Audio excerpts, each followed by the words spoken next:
Okay, guys, I believe we're on day 9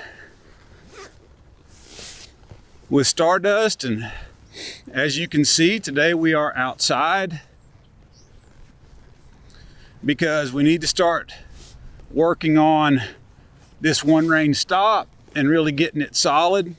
So let's just start off today by checking and seeing where he is with this softness I've got on my Tom Balding Ironworker bit.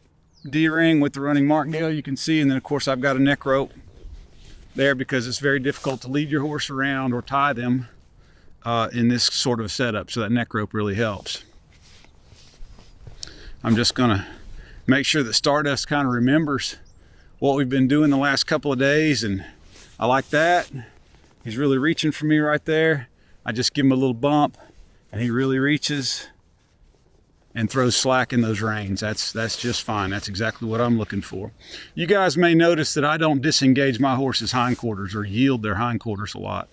And the reason is because I find that yielding the hindquarters does not lend itself to a nice, soft feel in my horse. What it does is it causes my horse to shut their front end down and move their rear end around the front end. And that's the opposite of what I'm gonna be wanting out of my horse 90% of the time. 90% of the time, I'm gonna want my horse to shut their rear end down and walk their front end around.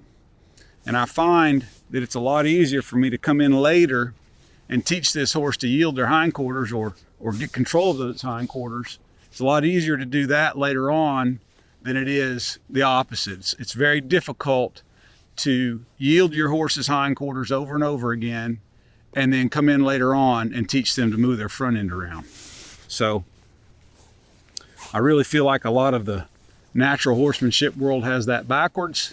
I know that they think that they do that out of a sense of safety because it's very easy to teach the horse to do that, but you lose control in the long run. You lose an element of control in that horse in the long run. So not being harsh on them, just saying for my program, it's not going to work. So I feel like I got a little softness there. So all that's pretty good. So let's just walk some circles with Stardust here. You guys may or may not know, but I am really big on walking circles. I like that. You see how he's tipping his nose, he's putting his head down, and he is looking to the inside of this circle pretty good right there.